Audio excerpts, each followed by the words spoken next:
புத்தகங்களை வாசிக்கின்ற போது அது முதலாவதாக நமக்கு ஓர் ஆர்வத்தை ஏற்படுத்துகின்றது. ஒரு புத்தகத்தை வாசித்தால் அது சங்கிலி தொடராக மற்ற புத்தகங்களை நமக்கு அறிமுகப்படுத்திக் கொண்டே இருக்கின்றது. ஒரு சிறந்த புத்தகம் எண்ணற்ற புத்தகங்களை மேற்கோள் காட்டுகிற போது அந்த புத்தகங்களை எல்லாம் வாசிக்க வேண்டும் என்கிற எண்ணம் ஏற்பட்டு அதற்கு பிறகு அந்த புத்தகங்களை தேடி துடாவி படிக்கிற போது நாம் அறிவின் பூங்காவில் அடியெடுத்து வைக்கின்றோம். உதாரணமாக ராபர்ட் கிரீன் எழுதிய 48 Laws of Power என்கிற புத்தகத்தில் அவர் என்னென்ன புத்தகங்களை எல்லாம் மேற்கோள் காட்டினார் என்பதை படித்து அந்த புத்தகங்களை எல்லாம் நான் திரட்ட தொடங்கினேன். அந்த 48வது அதிகாரத்திற்கான சட்டங்கள் என்கின்ற அந்த புத்தகத்தில் ஒரு மேற்கோள் வரும். ஒருவன் சிறந்த மன்னனாக இருக்கிறான், அவனுக்கு ஒரு எதிரி. ஒரு நாள் அவன் எதிரியை அவன் எதிர்கொண்ட போது அவன் இவனை ஏளனப்படுத்துகிறான். உன்னுடைய பள்ளியிலிருந்து கூட துர்நாற்றம் வருகிறது, நீ போய் ஒரு மன்னனா என்று. அவன் வந்து தன்னுடைய மனைவியை அழைத்து கேட்கிறான், என்னுடைய பள்ளி இத்தனை நாட்களாக துர்நாற்றம் வருகிறது என்று ஏன் சொல்லவில்லை என்று அறைகிறான். அவள் சொல்லுகிறாள், எனக்கு என்ன தெரியும், ஆண்கள் வாய் என்றால் அப்படித்தான் துர்நாற்றம் அடிக்கும் போல் இருக்கிறது என்று நினைத்தேன் என்று. இது ஒரு சின்ன உருவக கதை. இதை போல நூற்றுக்கணக்கான கதைகளை அந்த புத்தகம் அறிமுகப்படுத்துகிற போது அவற்றையெல்லாம் தேடி படிக்க தூண்டுகிறது. ஒரு புத்தகம் படிக்கிற ஆர்வத்தை தூண்டி பல புத்தகங்களை வாசிக்க வைக்கும். அது நம்முடைய மனத்தை அமைதிப்படுத்தும். ரவீந்திரநாத் தாகூர் தன்னுடைய குடும்பத்திலே தொடர் இழப்புகள் எல்லாம் ஏற்பட்ட போது அந்த இழப்புகளில் இருந்து இளைப்பாறிக் கொள்வதற்காகத்தான் புத்தகங்களை படிக்க ஆரம்பித்தார், கவிதைகளை எழுத ஆரம்பித்தார். அவர் ஒரு மாபெரும் படைப்பாளியாக உருவானதற்கு காரணம் அவர் வாழ்க்கையில் அமைதியை தேடி புத்தகங்களை நாடியதுதான் என்பதை நாம் உணர முடிகிறது. ஒரு புத்தகம் பலவிதமான தொடர்புகளை ஏற்படுத்துகிறது. ஒருவன் படிப்பாளியாகவோ படைப்பாளியாகவோ இருந்தால் அவனுக்கு கிடைக்கிற நண்பர்கள் அதிகம். நான் என்னுடைய கல்லூரியிலே படிக்கிற போது யாரெல்லாம் படிப்பாளிகளாக இருந்தார்களோ படைப்பாளிகளாக இருந்தார்களோ அவர்களுக்கு எங்கள் கல்லூரியில் மட்டும் நண்பர்கள் இருக்கவில்லை, கோவையிலே இருந்த எல்லா கல்லூரிகளிலும் நண்பர்கள் இருந்தார்கள். சிதம்பரம் பூங்கா என்கின்ற ஒன்று இருக்கிறது.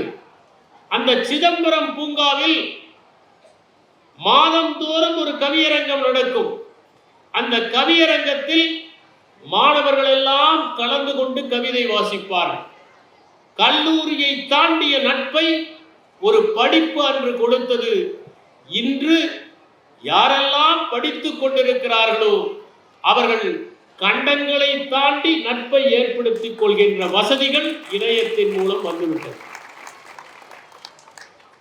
ஒரு நல்ல புத்தகம் வெறும் அமைதியை மட்டும் கொடுப்பதில்லை, அது ஆறுதலையும் தருகிறது. நீங்கள் எப்போதெல்லாம் துக்கப்படுகிறீர்களோ அப்போது ஓர் இனிய புத்தகத்தை எடுத்து வாசித்து பாருங்கள். அது உங்களை அந்த இடத்திலிருந்து கடத்தி ஒரு நந்தவனத்திற்கோ கடற்கரைக்கோ மலைச்சாரலுக்கோ சில நேரங்களில் நாம் காணாத உலகத்திற்கோ அழைத்து சென்று நம்முடைய தலையை தடவி நம்மை வசதிப்படுத்துகிறது. ஒரு நல்ல புத்தகம் எப்போதுமே நமக்கு மகிழ்ச்சியை தருவதாகவும் இனிமையை தருவதாகவும் இருக்கிறது. ஒரு நல்ல புத்தகம் நமக்குள் ஒளிந்து கொண்டிருக்கும் கருணையை ஒளிர்ந்து வெளிவரச் செய்கிறது. தமிழகத்திலே ஒரு காலத்தில் மனிதனை மனிதன் இழுக்கின்ற ரிக்ஷா வண்டிகள் இருந்தன.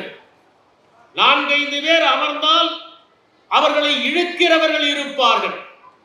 அந்த எளிய மக்கள் எலும்பு தெரிய, தசைகள் எல்லாம் உருக, தன்னை வருத்தி கொண்டு தனக்கு கிடைக்கின்ற அந்த பணத்திற்காக 4 பேரை 2 பேரை 3 பேரை இழுத்து கொண்டு போகின்ற பரிதாபமான காட்சி 50-60 ஆண்டுகளுக்கு முன்னால் இருந்தது. அதை பற்றி எழுத்தாளர் ஜெயகாந்தன் எழுதியிருந்தார். அந்த மனிதனை மனிதன் இழுக்கிற ரிக்ஷா தமிழ்நாட்டில் முதலாக ஒழிக்கப்பட்டது.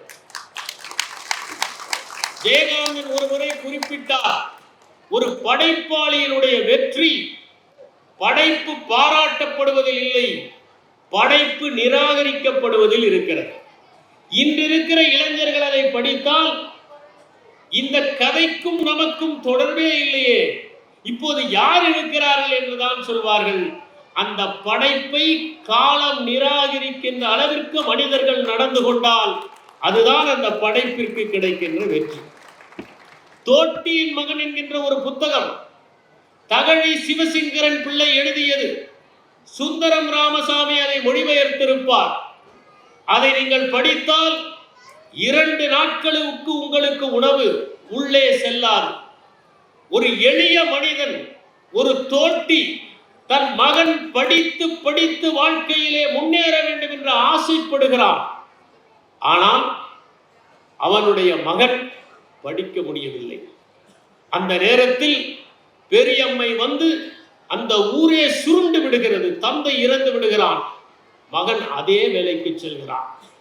இந்த சோகத்தை தகழி சிவசங்கரன் பிள்ளை சொல்லி இருக்கிற விதத்தை பார்த்து படித்தால் நான் சொல்லுகிறேன், நீங்கள் எங்கே ஒரு தூய்மை பணியாளரை பார்த்தாலும் ஒரு நிமிடம் நின்று அவர்களுக்கு வணக்கம் செலுத்துவீர்கள். அதனுடைய அடிப்படையில் தான் மேரி என்கிற பெண்மணி, அவள் ஒரு தூய்மை பணியாளராக பணியாற்றி கொண்டிருக்கின்றார். அந்த தூய்மை பணியாளர் ஒரு நாள் தூய்மை பணியை செய்கிற போது ஒரு தங்க கட்டியை காண்கிறார். அந்த தங்க கட்டியை தூய்மை பணியாளர், வறுமையிலே வாடுபவர், தான் கையகப்படுத்த வேண்டும் என்று நினைக்கவில்லை, உரியவரிடம் கொண்டு போய் சேர்க்கிறார். ஏனென்றால் அந்த தங்கத்தை விட மேன்மையான தங்கமாக அந்த மேரி இருந்தார். இதை பதிவு செய்கிற போதுதான் அந்த படைப்பு அனைவரிடமும் கருணையை ஏற்படுத்துகிற படைப்பாக மாறும். அதுதான் படைப்பினுடைய சக்தி. புத்தகங்கள் நம்மை காட்சிப்படுத்த தூண்டுகின்றன. நீங்கள் ஒரு அருவியை பற்றி படித்தால் உடனடியாக இந்த அருவியை நீங்கள் கற்பனை செய்கிறீர்கள். ஒரு அழகிய இளைஞன் என்றால் அந்த இளைஞனை கற்பனை செய்கிறீர்கள். ஒரு அடர்ந்த காடு என்று படித்தால் அந்த காட்டை கற்பனை செய்கிறீர்கள். இப்படி காட்சிப்படுத்துகிற திறமையை அந்த புத்தகம் கற்றுக் கொடுக்கிறது. அதன் மூலம் படிப்படியாக அந்த கற்பனைகள் வளர்ந்து நீங்களே ஒன்றை எழுதுவதற்கு உங்களுக்கு உந்து சக்தி கிடைக்கிறது. இது புத்தகத்தினுடைய நன்மை. எப்போதுமே நாம் ஒன்றை நினைத்துக் கொண்டிருப்போம், அதுதான் சரி என்று கருதுவோம். அதற்கு மறுபக்கத்தையும் நமக்கு சுட்டி காட்டுவதாக புத்தகங்கள் இருக்கின்றன.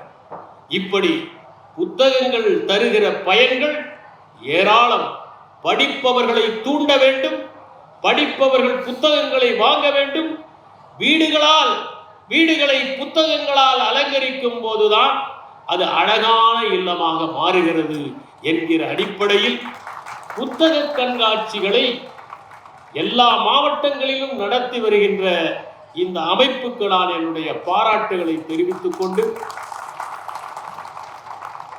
பொங்கலுக்கு நீங்கள் கரும்பையும் பொங்கல் பானையையும் வாங்குவதைப் போல புத்தகங்களையும் வாங்கி செல்லுங்கள். ஏனென்றால் அது உங்களுக்கு மகிழ்ச்சியை நிரந்தரமாக பொங்க வைக்கும் என்கிற கருத்தையும் தெரிவித்துக் கொள்கின்றேன்.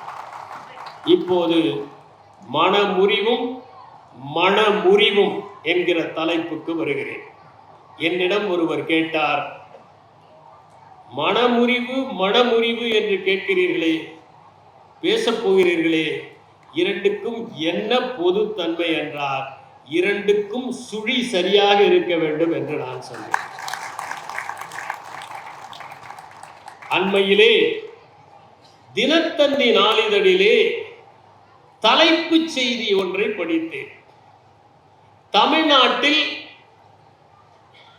மனமுறிவு ஏற்படுகிற நிகழ்வுகள் கடந்த 10 ஆண்டுகளில் 3 மடங்காக அதிகரித்திருக்கின்றன. குடும்ப நல நீதிமன்றங்களில் 33,000 வழக்குகள் தேங்கி இருக்கின்றன. அதிலும் சென்னையில் 2014ஆம் ஆண்டு 2000க்கும் குறைவான வழக்குகள் தான் இருந்தன.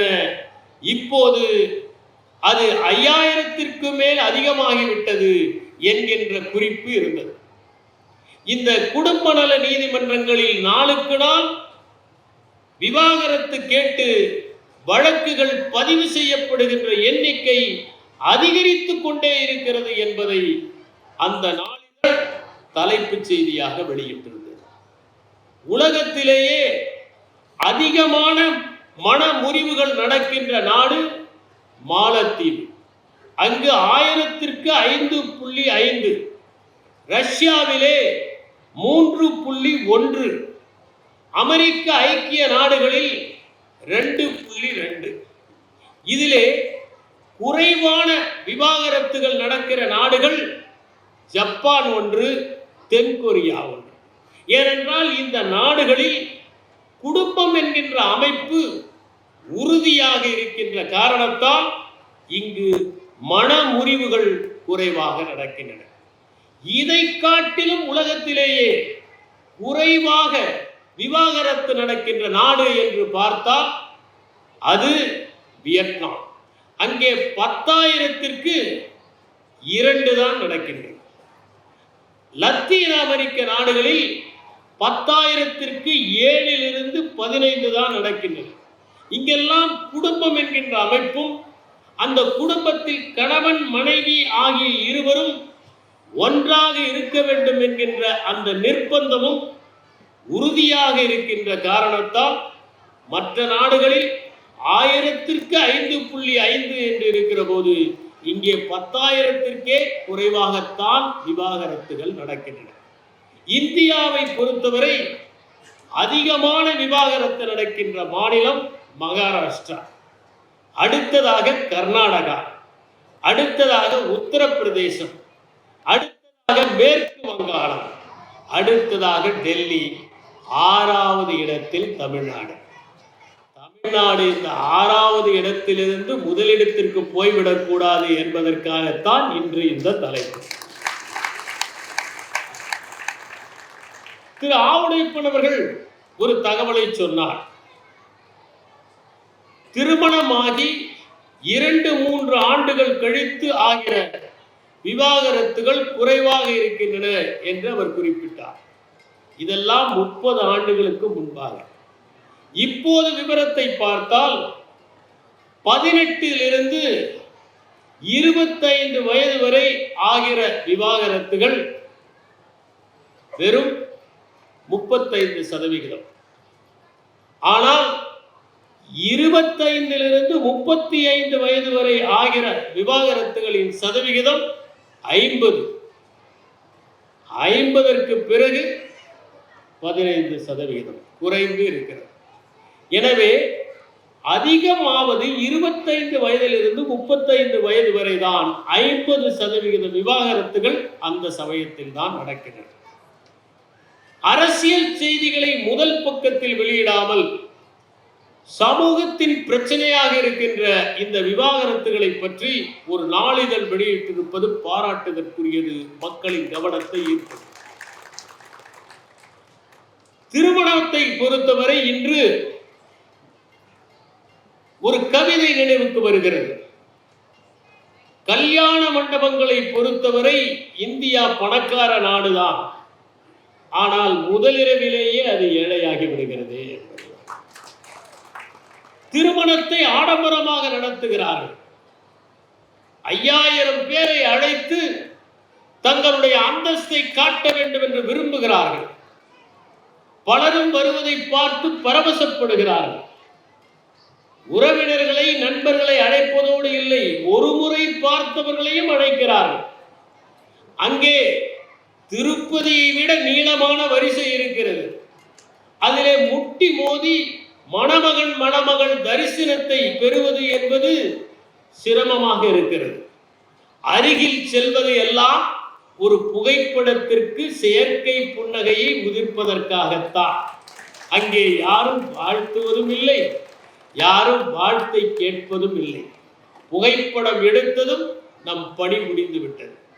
அங்கே பரிமாறப்படுகிற உணவு பதார்த்தங்கள் தொடர்பற்றதாக இருக்கின்றன. வட இந்திய உணவுகள், திடீரென தென்னிந்திய உணவுகள், திடீரென வெளிநாட்டு உணவுகள் என்று இலையிலே வரிசையாக வைத்துக் கொண்டே போகிறார்கள், எந்திரமயமாக. அவற்றில் வீணாவை அதிகம். ஒரு திருமணம் நடத்துகிற படத்தில் தமிழ்நாட்டில் 3 திருமணங்கள் நடத்தி விடலாம். அவ்வளவு விரயம் உணவில் மட்டும் ஆகிறது. அப்படி அவர்கள் நடத்துகின்ற திருமணம் 60 லட்சம் 70 லட்சம் ரூபாய் செலவு செய்து நடத்தப்படுகிறது. ஆனால் அடுத்த மாதமே அந்த திருமணம் முறிந்து விடுகிற நிகழ்வுகளை நான் கண்ணெதிரே பார்த்திருக்கிறேன். அந்த பெற்றோருக்கு எவ்வளவு பெரிய வேதனை இருக்கும், எவ்வளவு செலவு செய்து நாம் இந்த திருமணத்தை நடத்தினோம், இது முறிந்து விட்டதே என்கின்ற வருத்தமும் வேதனையும் கவலையும் கண்ணீரும் அவர்கள் இதயத்தை பிழிந்து விடாதா என்பதை சிந்தித்து பார்க்க வேண்டும். இன்றைய இளம் தலைமுறையினர் திருமணம் என்பது தங்களுடைய வாழ்க்கையில் மட்டுமல்ல, இந்த சமுதாய நிகழ்வுகளிலேயே ஒரு முக்கியமானது என்பதை உணர்ந்து கொள்ள வேண்டும். குடும்பம் என்கிற அமைப்பு எளிதிலே வந்துவிடவில்லை. லூயி மார்கன் என்பவர் ஏன்ஷியன்ட் சொசைட்டி என்கிற ஒரு புத்தகத்தை எழுதியிருக்கிறார். அந்த புத்தகத்தில் எப்படி திருமணங்கள் நடந்தன என்பதை அவர் விளக்குகிறார். முதலாவதாக கான்சங்கோனஸ் மேரேஜ், புனாலுவன் ஃபேமிலி, சிண்டஸ்மியன் ஃபேமிலி, மோனோகமி என்று அவர் சொல்லுகிறார். இரத்த சம்பந்தமான திருமணங்களிலிருந்து ஒருவனுக்கு ஒருத்தி என்கின்ற உறவு முறை படிப்படியாக வளர்ந்து வந்தது என்பதை லூயி மார்கன் அவருடைய நூலிலே குறிப்பிடுகிறார். அந்த நூலினுடைய அடிப்படையில் அதை விளக்கி சொல்லுகின்ற விதத்தில் ஏங்கல்ஸ் எழுதிய நூல்தான் குடும்பம், தனிச்சொத்து, அரசு ஆகியவற்றின் தோற்றம் என்கின்ற அந்த நூல்.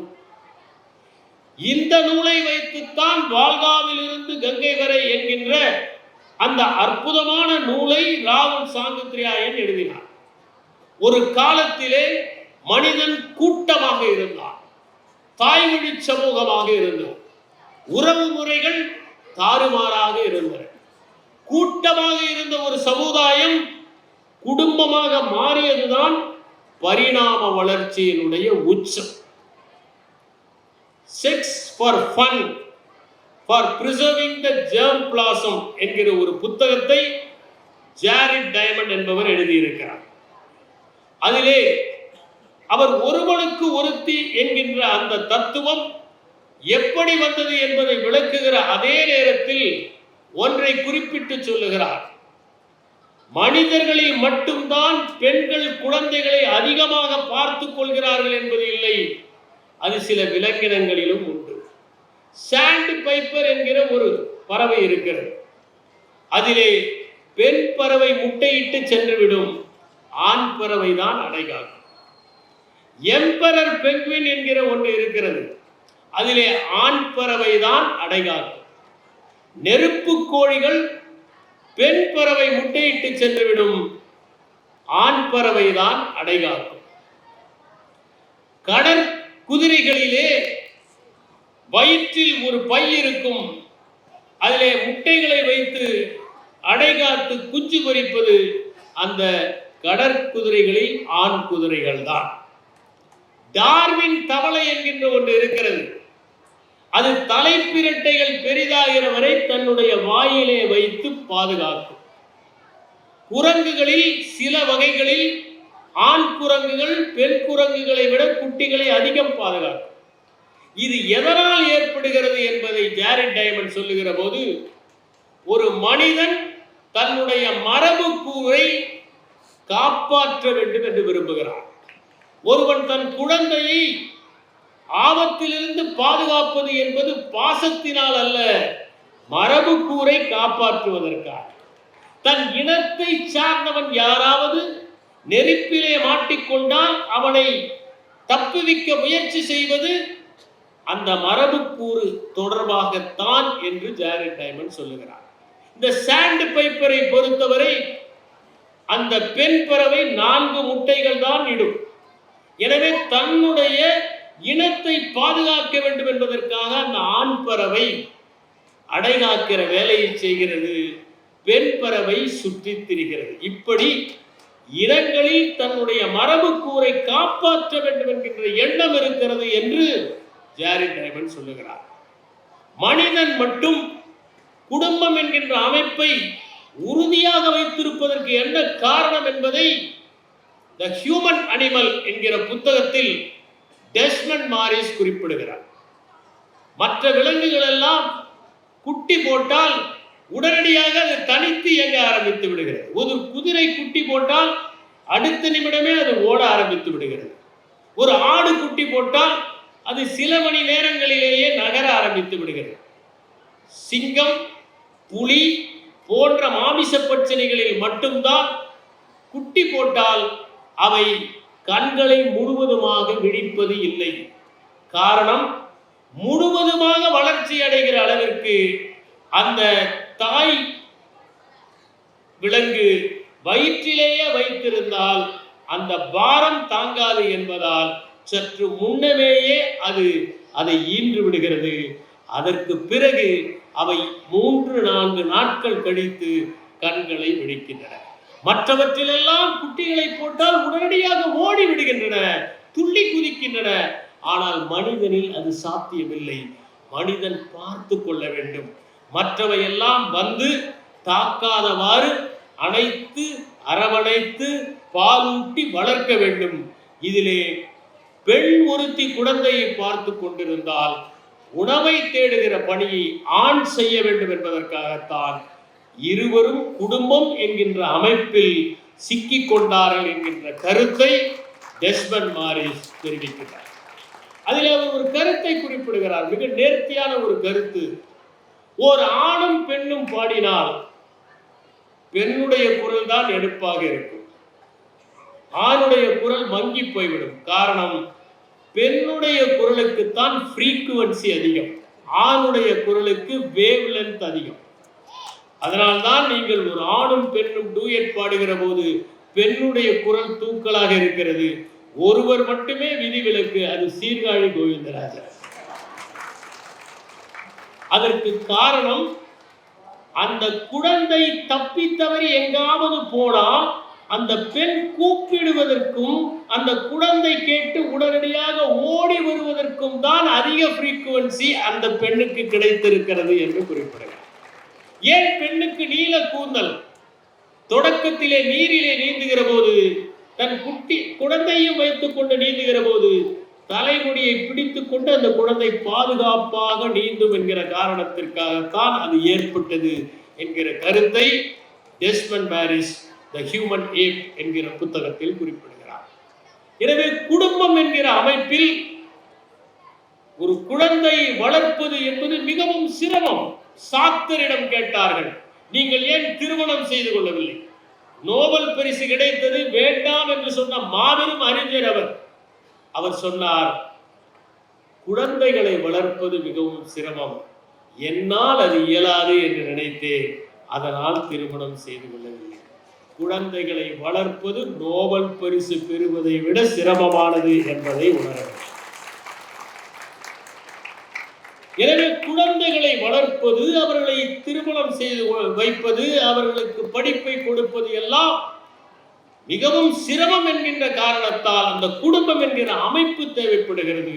அந்த குடும்பம் என்கின்ற அமைப்பு இந்த சமுதாயத்திற்கே தேவை. ஏனென்றால் குடும்பம் என்கின்ற அமைப்பு சிதைந்தால் சமுதாயம் சிதைந்து போய்விடும், சிதறி போய்விடும் என்பதால் இந்த மனமுறிவு என்பது ஒரு தனிப்பட்ட நிகழ்வு மட்டுமல்ல, அது சமுதாயம் சார்ந்த ஒரு தொடர்பு என்பதை நாம் புரிந்து கொள்ள வேண்டும். குடும்பம் என்கின்ற ஒன்றை பற்றி நாம் பேசுகிற போது கிழக்குக்கும் மேற்குக்கும் சில வேறுபாடுகள் இருக்கின்றன. ரூடியார்ட் கிப்ளிங் என்பவர் எழுதினார், கிழக்கு கிழக்குதான், மேற்கு மேற்குதான், இரண்டையும் ஒருபோதும் இணைக்க முடியாது என்று சொன்னார். நண்பர் திரு செட்டி அவர்கள் எனக்கு கல்ச்சர் அண்ட் ஆர்கனைசேஷன் என்கின்ற புத்தகத்தை அவசியம் நான் வாசிக்க வேண்டும் என்று சொன்னார். அதை நான் வாங்கி படித்தேன். கீட் ஹெஸ்டடே எழுதிய புத்தகம் அது அற்புதமான புத்தகம். அதிலே கிழக்குக்கும் மேற்குக்கும் இருக்கின்ற 3 வேறுபாடுகளை சொல்லுகிறார். ஒன்று பவர் டிஸ்டன்ஸ் இண்டெக்ஸ், இரண்டாவது கலெக்டிவிசம் வெர்சஸ் இண்டிவிஜுவலிசம், மூன்றாவதாக uncertainty avoidance index. Power distance index என்றால் ஒரு மேலாளருக்கும் பணியாளருக்கும் இடையே இருக்கிற இடைவெளி கிழக்கை விட மேற்கில் குறைவு. நாம் பார்க்கலாம், ஒரு வட்டாட்சியர் கோட்டாட்சியரை பார்த்து வணக்கம் செய்து குறைவாக தலையை குனிவார். மாவட்ட ஆட்சியரை பார்த்து வணக்கம் செய்தால் இன்னும் கொஞ்சம் அதிகமாக வளைவார். தலைமைச் செயலாளரை பார்த்து வணங்கினால் இன்னும் அதிகமாக வளைவார். ஏனென்றால் இதுதான் பவர் டிஸ்டன்ஸ் இண்டெக்ஸ். என்னுடைய நண்பர் ஒருவர் ஒரு அரசு பணியாற்றிக் கொண்டிருந்த போது அவரிடம் மேற்கிலே எப்படியெல்லாம் பணியாற்றுகிறார்கள் என்பதை பற்றி அவருடைய மேலாளர் பிரசங்கம் சொன்னார். அவருடைய பெயர் ஜான். இவர் பிரசங்கம் நடத்தி கொண்டிருக்கிற போது என்னுடைய நண்பர் மிஸ்டர் ஜான், நான் ஒன்று சொல்லலாமா என்றவுடன் அவர் கோபப்பட்டார். என்னுடைய பெயரை சொல்லுகிறீர்களா என்றார். அதற்கு இவர் சொன்னார், மேற்கிலே இது சாத்தியம், இங்கே சாத்தியமில்லை என்பதற்காகத்தான் இதை சொல்லி காட்டினார். நம் ஊரிலே அந்த இடைவெளி அதிகம். அதுதான் மேற்கிலும் கிழக்கிலும் இருக்கிற அந்த பண்பாட்டு வித்தியாசம். இரண்டாவதாக, ஒரு சின்ன நிகழ்வை கூட குடும்பத்திலே கலந்து ஆலோசித்து எல்லோரும் சிந்தித்து முடிவெடுப்பார்கள். ஒரு கார் வாங்குவது மட்டுமல்ல, ஒரு சாதாரணமான ஒன்றை வாங்குவதற்கு கூட, ஒரு திரைச்சீலையை வாங்குவதற்கு கூட இந்த விலை நமக்கு கட்டுப்படியாகுமா என்று கேட்டு வாங்குவார்கள். இது நம்முடைய பண்பாடு. ஆனால் அங்கே தனிப்பட்ட முடிவுகளை எடுப்பார்கள். இது மேற்கு. மூன்றாவதாக அன்சர்டனிட்டி அவாய்டன்ஸ் இண்டெக்ஸ். 8 மணிக்கு ரயில் வந்துவிடும் என்றால் 8 மணிக்கு வந்துவிடும். ஆனால் இங்கே 8 மணிக்கு வந்துவிடுமா என்பது சந்தேகம். இதை அவர் சொல்லுகிறார். இந்த இரண்டுக்கும் இருக்கிற வித்தியாசம் நம்முடைய பண்பாட்டின் எல்லா கூறுகளிலும் வெளிவருகிறது. உதாரணமாக, நம்முடைய குழந்தை படிக்க வேண்டும், பெரிய அறிஞராக வர வேண்டும், நல்ல பதவியிலே வர வேண்டும் என்பதெல்லாம் நம்முடைய கிழக்கிலே இருக்கக்கூடிய பண்பாடு. அதற்காக பெற்றோர் நிறைய பிரயத்தனம் எடுத்துக் கொள்வார்கள். ஏதாவது ஒரு வகையில் அவன் படித்து விட வேண்டும் என்று நினைப்பார்கள். இங்கே கூட பல பெற்றோர் வந்திருக்கிறார்கள். அவர்களுக்கெல்லாம் ஒரு வாய்ப்பு கொடுத்தார். உங்களுடைய பையன் நீட் தேர்வு எழுதுவதற்கு பதிலாக நீங்களே எழுதலாம் என்று ஒரு வாய்ப்பு கொடுத்தால் இதில் நிறைய பேர் தயாராக இருப்பார். எப்படியாவது மகனை படிக்க வைத்து விட வேண்டும், அவனுடைய வெற்றி தான் நம்முடைய வெற்றி என்று பெற்றோர் கருதுகிறார். அதனால் இவர்களும் விடிய விடிய படிக்கிறார்கள், இவர்களும் பாடங்களை தெரிந்து கொள்கிறார்கள். ஆனால் மேற்கிலே அப்படி இல்லை. ஒரு வயது வரை உன்னை படிக்க வைப்பேன், அதற்கு பிறகு உன்னுடைய பொறுப்பு. நான் சில வெளிநாடுகளுக்கு போயிருக்கிறேன். திரு செட்டி அவர்களைப் போல உலகத்தையே நான் பார்த்தது இல்லை.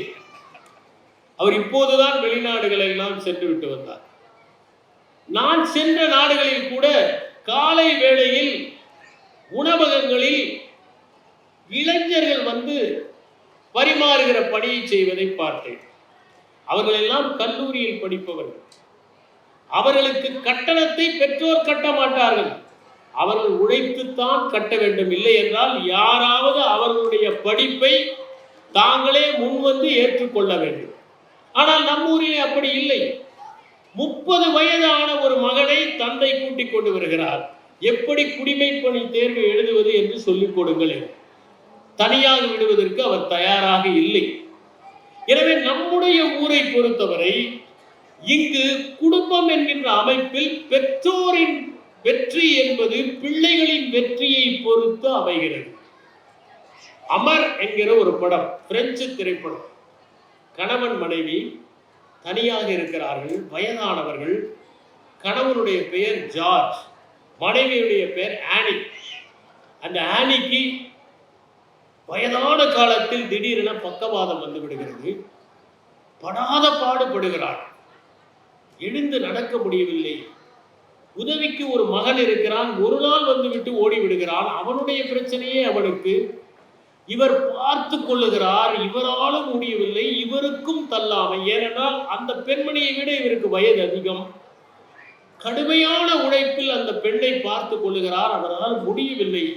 அவள் படுகிற வேதனையை சகித்துக் கொள்ள முடியவில்லை.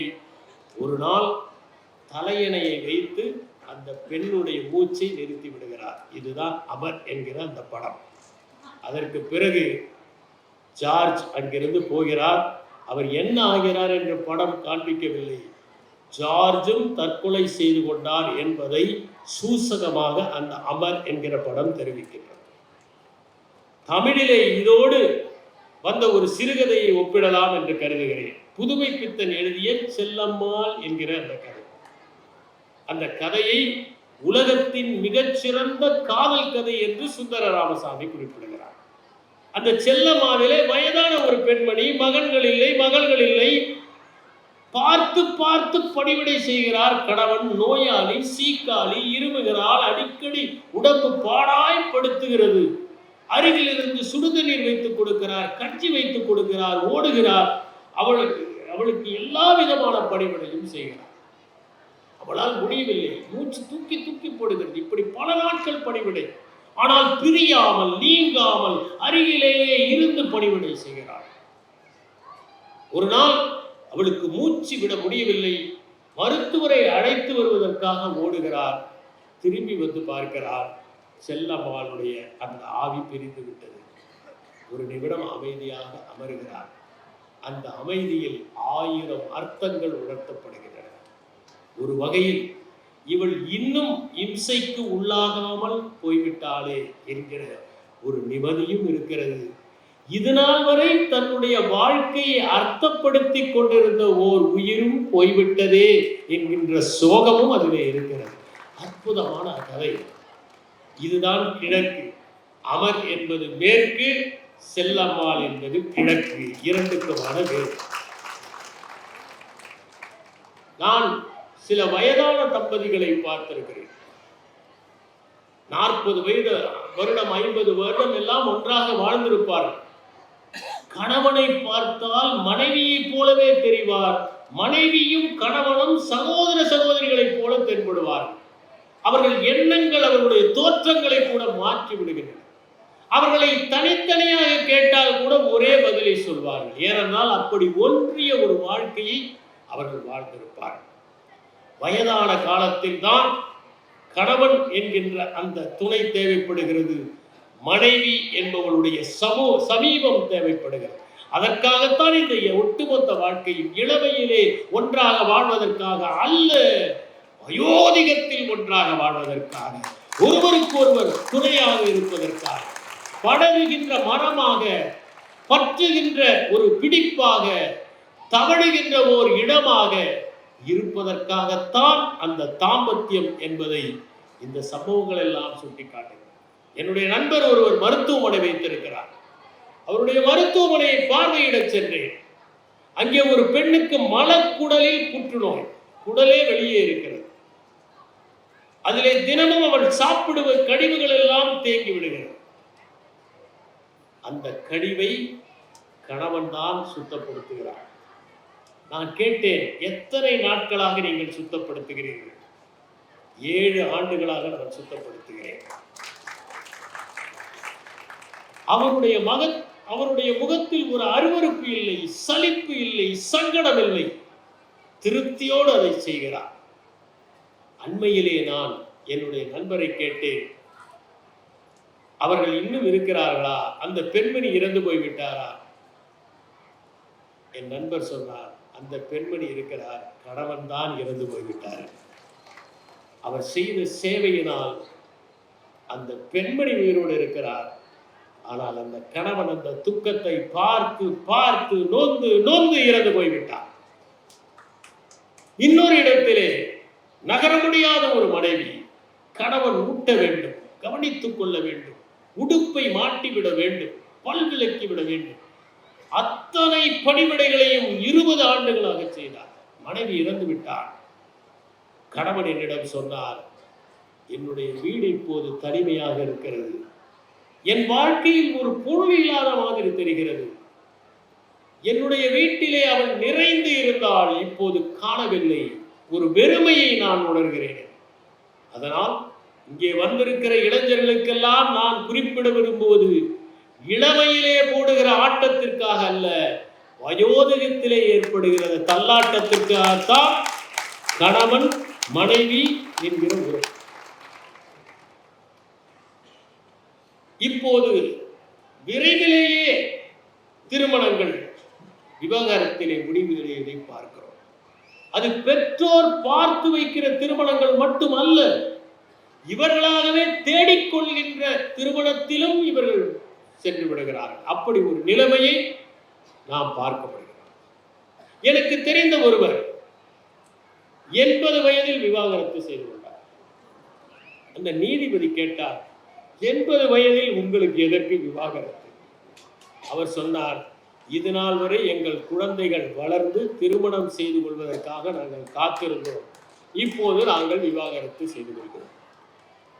இன்னொருவர் 70 வயதில் விவாகரத்து செய்து கொண்டார். அவருக்கும் மனைவிக்கும் கருத்து வேறுபாடுகள், சரி பிரிந்து விடலாம் என்று முடிவு செய்தார்கள். இருவரும் ஒரே வாகனத்தில் சென்றார்கள், பதிவு செய்துவிட்டு வந்தார்கள். அதற்கு பிறகு நீதிமன்றத்திலிருந்து அழைப்பாணை வந்தது. இருவரும் ஒரே வாகனத்தில் சென்றார்கள். அந்த அம்மா எனக்கு தாகம் எடுக்கிறது என்று சொன்னார்.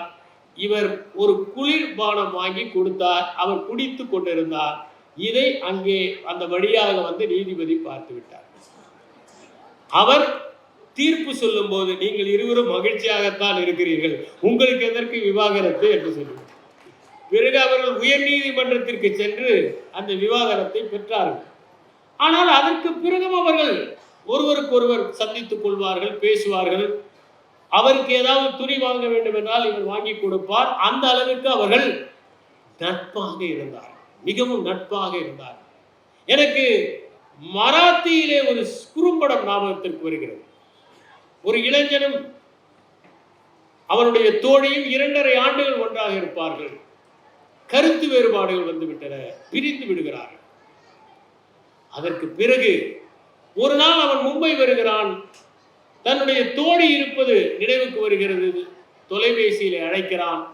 இருவரும் ஒரு நாள் ஒன்றாக திரைப்படம் செல்கிறார்கள், உணவு உண்கிறார்கள், மகிழ்ச்சியாக விளங்குகிறார்கள். இந்த நட்பு அவர்களிடம் நீடிக்கிறது. ஆனால் இன்று இந்த மனமுறிவு நிகழ்கிற போது ஒருவருக்கொருவர் விரோதியாகி விடுகிறார்கள். அவர்கள் மண்ணை வாரி தூற்றிக் கொண்டு பிரிகிறார்கள். இத்தனை நாள் அவர்கள் ஒன்றாக வாழ்ந்ததற்கு சரி பிடிக்கவில்லை, நட்புடனாவது விலகலாம் என்கின்ற எண்ணம் கூட அவர்களுக்கு ஏற்படுவதில்லை. அவர்கள் விரோதிகளாக பிரிகிறார்கள். நான் ஒரு சம்பவத்தை குறிப்பிடுகிறேன். ஒரு பெண்மணி கணவனை விவாகரத்து செய்து விட்டார். அதற்கு பிறகு அந்த பெண்மணி அந்த கணவன் இருக்கிற தெருவிலேயே வந்து இன்னொருவரை திருமணம் செய்து கொண்டு 2 பேரும் மகிழ்ச்சியாக கணவன் முன்னால் தினமும் நடப்பது. நாங்கள் மகிழ்ச்சியாகத்தான் இருக்கிறோம் பார் என்று காட்டிக் கொள்வதற்காக. சாமுவேல் பெக்கெட் என்பவர் வெயிட்டிங் ஃபார் காடட் என்கிற ஒரு புத்தகத்தை எழுதினார். இதில் காடட் என்பது யார் என்றே தெரியாது, ஆனால் எல்லோரும் காத்திருப்பார்கள். சில நேரங்களில் யாருக்காக காத்திருக்கிறோம் என்பது தெரியாமலேயே நாம் காத்திருக்கிறோம் அல்லவா? அதை போல அந்த சாமுவேல் பெக்கெட்டுக்கும் அவருடைய மனைவி சூசனுக்கும் எந்த விதமான தொடர்பும் இல்லை, பொருத்தவே இல்லாத உறவு அது. ஒரு நாள் தொலைபேசி வருகிறது. அப்போது கைபேசி இல்லாத காலம். சூசன் தொலைபேசி எடுக்கிறார். சொல்லுங்கள் என்கிறார். செய்தியை கேட்டுவிட்டு முகத்தை சுளித்துக் கொண்டே அவன் தொலைபேசியை வைக்கிறார். பெக்கெட் கேட்கிறார், என்ன செய்தி? என்ன செய்தி, உங்களுக்கு நோபல் பரிசு கிடைத்திருக்கிறதா? இதை இவ்வளவு சோகமாக மனைவி சாமுவேல் பெக்கெட்டிடம் சொல்லினார் என்பதை நாம் படிக்க முடிகிறது. நாம் நம்முடைய இலக்கியங்களை பார்க்கலாம். சுந்தர ஆவுடையப்பன் அவர்கள் சொன்னதைப் போல சங்க காலத்திலே யாயும் ஞாயும் யாராகியரோ என்று எழுதினார். அதையே மீரா தன்னுடைய கனவுகள் பிளஸ் கற்பனைகள் இசிக்கொண்டு காகிதங்கள் என்பதில் நீயும் நானும் ஒரே ஊர் வாசுதேவ நல்லூர் என்று எழுதியிருப்பார். இதனால் நாம் இருவரும் செம்புல பெயல் நீர் போல அன்புடைய நெஞ்சம் தாம் கலந்தனவே. பிடி பசி களைய பெருங்கை வேடம் என்று குறுந்தொகையிலே ஒரு பாட்டு. பாலை நிலத்திலே தலைவன் சென்று கொண்டிருக்கிறான். அங்கே பிடி என்றால் பெண் யானை. அந்த பெண் யானைக்கு பசிக்கிறது, பாலை நிலம் வறண்டு இருக்கிறது. அந்த களிறு அந்த பட்டையை உரித்து அந்த பெண் யானைக்கு தின்ன கொடுக்கிறது. அவ்வளவு பாசம் அந்த களிருக்கு பெண் யானை மீது. இதை பார்த்துவிட்டு தலைவன் திரும்பி வந்து விடுவான் என்று தோழி ஆறுதல் கூறுகிறான்.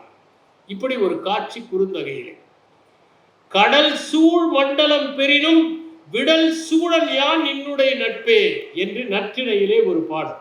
இந்த கடல் சூழுகிற இந்த உலகத்தை தந்தால் கூட உன்னுடைய அந்த நட்பை நான் விடமாட்டேன் என்று. சாதல் அஞ்சேன் அஞ்சுவல் சாவின் பிறப்பு பெரிதாகின் மறக்குவன் காதலன் கொள். எனவே நான் மரணத்திற்காக பயப்படவில்லை. ஒருவேளை மரணம் ஏற்பட்டு விட்டால் என் காதல் பிரிந்து விடுவான், அடுத்த பிறவில் வேறு யாரையாவது திருமணம் செய்து கொள்வான் அல்லவா, அதற்காகத்தான் நான் பயப்படுகிறேன் என்று சங்க இலக்கியத்திலே ஒரு பாடல் இடம்பெற்றிருக்கிறது. எனக்கு ஒரு ஆதர்சமான தம்பதிகள் என்று சொன்னால் கிஃப்ட் ஆஃப் மேகி என்கிற ஓ ஹென்றி எழுதிய அந்த சிறுகதை தான் நினைவுக்கு வருகிறது. வில்லியம் சிட்னி போர்ட்டர் என்பவர் தான் கையாடலுக்காக கைது செய்யப்படுகிறார்.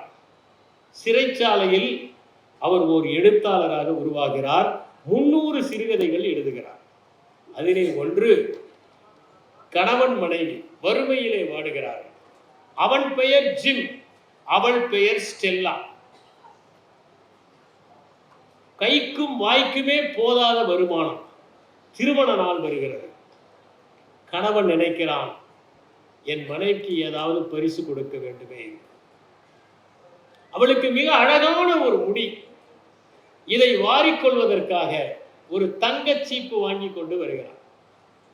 ஆனால் அவளோ தன்னுடைய முடியை, அழகான முடியை வெட்டி விட்டுவிட்டு அதற்கு பதிலாக அவனுடைய கடிகாரத்திற்கு செயின் வாங்கி வருகிறார். கடைசியில் இவனுடைய பரிசும் பயனற்று போனது, அவனுடைய பரிசும் பயனற்று போனது. ஆனால் இதைவிட உயர்ந்த பரிசு ஒருவருக்கு ஒருவர் காட்டுகிற அன்புதான் என்பது அவர்கள். நாம் ஏன் பெற்றோர் ஏற்பாடு செய்த திருமணங்கள் விவாகரத்தில் முடிகின்றன என்பதை பற்றி சிந்திக்க வேண்டும். முதலாவதாக அதிக எதிர்பார்ப்புகள் இருக்கின்றன. திருமண வாழ்க்கையை பற்றி நிறைய மனத்தயாரிப்பு செய்து கொள்கிறார். அந்த எதிர்பார்ப்புகள் எல்லாம் நிறைவேறாவிட்டால் ஏமாறி விடுகிறார். நான் படித்திருக்கிறேன்.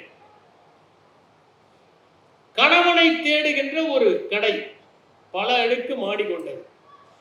நீங்கள் முதல் மாடியில் திருப்தி அடையவில்லை என்றால் 2வது மாடிக்கு போகலாம், பிறகு 3வது மாடி. அவள் தரைதளத்திற்கு செல்லுகிறாள். அழகான கணவன் கிடைப்பான். அதை பார்த்தாள். சரி, இதைவிட நன்றாக இருந்தால் என்று முதல் மாடிக்கு போகிறாள். அழகும் அறிவும் உள்ள கணவன் கிடைப்பான். இதைவிட நன்றாக இருந்தால் என்ன, அறிவும் அழகும் பண வசதியும் கொண்டவன். ஆகா, இதைவிட நன்றாக இருந்தால் என்று 4வது மாடி. அறிவும் அழகும் பண வசதியும் குணமும் கொண்ட கணவன். ஆகா என்று அடுத்த மாடிக்கு போகிறார். உங்கள் தேவையை எங்களால் பூர்த்தி செய்ய முடியாது, இந்த வழியாக இறங்கி போய் விடுங்கள் என்று ஒரு பலகை மாட்டப்பட்டிருந்தது. திருமணத்தை பற்றிய நிறைய தயாரிப்புகள் இல்லாத இருந்ததனால்தான் அந்த காலத்து திருமணங்கள் வெற்றி பெற்றன. நாமாக சில தயாரிப்புகளை செய்து கொண்டால் அந்த மன தயாரிப்புகளுக்கு ஏற்ற வாழ்க்கை அமையாவிட்டால் ஏமாற்றம் ஏற்பட்டு விடும்.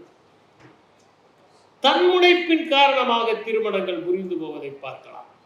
மூவா கள்ளோ காவியமோ என்கிற ஒரு நாவலை எழுதியிருக்கிறார். ஒவ்வொரு பாத்திரமும் தன்னுடைய பங்கை பேசுவதை போல. அதிலே மங்கை என்கிற ஒரு பெண், அவள் தாயை இழந்து விடுகிறாள். அத்தை வளர்க்கிறாள், கொடுமைக்கார அத்தை. அவள் கெடுபிடிகளை அவளால் தாங்க முடியவில்லை. தொடர்வண்டி நிலையத்தில் ஒரு குடும்பத்தை சந்திக்கிறாள். அவருடைய அன்பு ஈர்த்து விடுகிறது. அவர்களோடே பயணப்படுகிறாள். அவர்கள் வீட்டுக்கு செல்கிறாள். வேலை பெண்ணாக செல்கிறாள். அந்த வீட்டிலே ஒரு பெரியவர் இருக்கிறார். அவர் அவளை படிக்க சொல்லுகிறார், எழுத சொல்லுகிறார், கற்றுத் தருகிறார். அவள் படிக்க ஆரம்பிக்கிறாள். புத்தகங்களை எல்லாம் வாசிக்க ஆரம்பிக்கிறாள். பிறகு அங்கிருந்து சகோதரி வீட்டுக்கு சென்று விடுகிறாள். அந்த வீட்டிலே ஒரு இளைஞன் இருக்கிறான். அவன் தான் அருளப்பன்.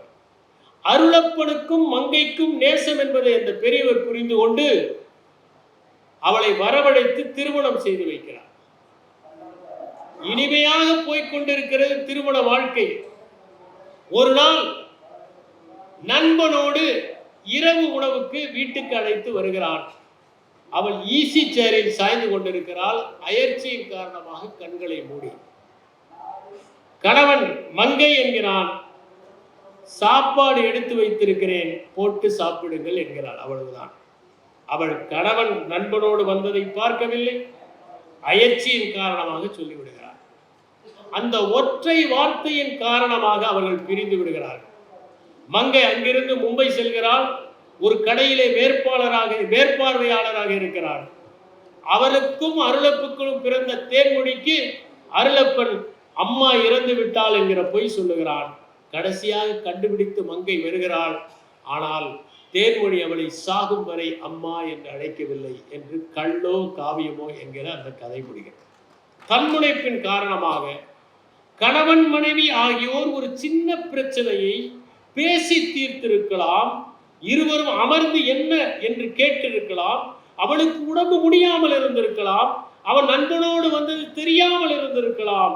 இந்த ஒரே ஒரு காரணம் ஏனென்றால் அவன் நினைக்கிறான், ஒரு வேலைக்காரி தானே, அவளுக்கு என்ன வாழ்வு வந்து விட்டது, என்னை திருமணம் செய்து கொண்டு இப்படி செய்து விட்டாளே, இவள் ஒரு வேலைக்காரி, இவள் வேலைக்காரியை போல நடந்து கொள்ளவில்லையே என்று நினைக்கிறான்.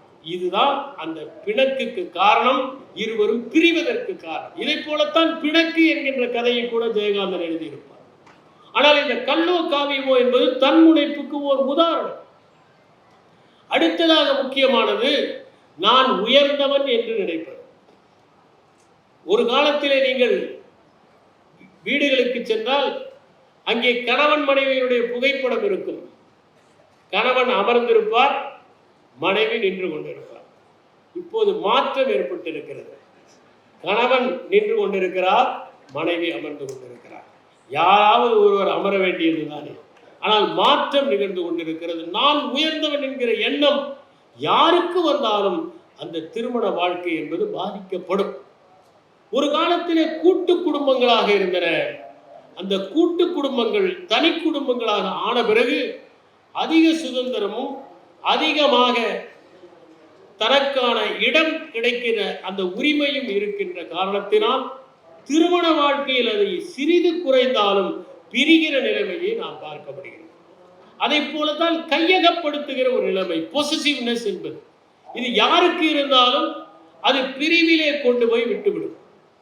கணவன் மனைவி பிரிவதற்கு இன்னொரு காரணம் ஐ ஆம் okay, you are not okay என்கிற மனநிலையில் இருப்பது. நான் செய்வதெல்லாம் சரி, நீ செய்வது எதுவுமே சரியில்லை என்கிற எண்ணத்தில் இருக்கிற போது அவர்களுக்குள் பிரிவு ஏற்படுவதற்கான வாய்ப்புகள் ஏற்படுகின்றன.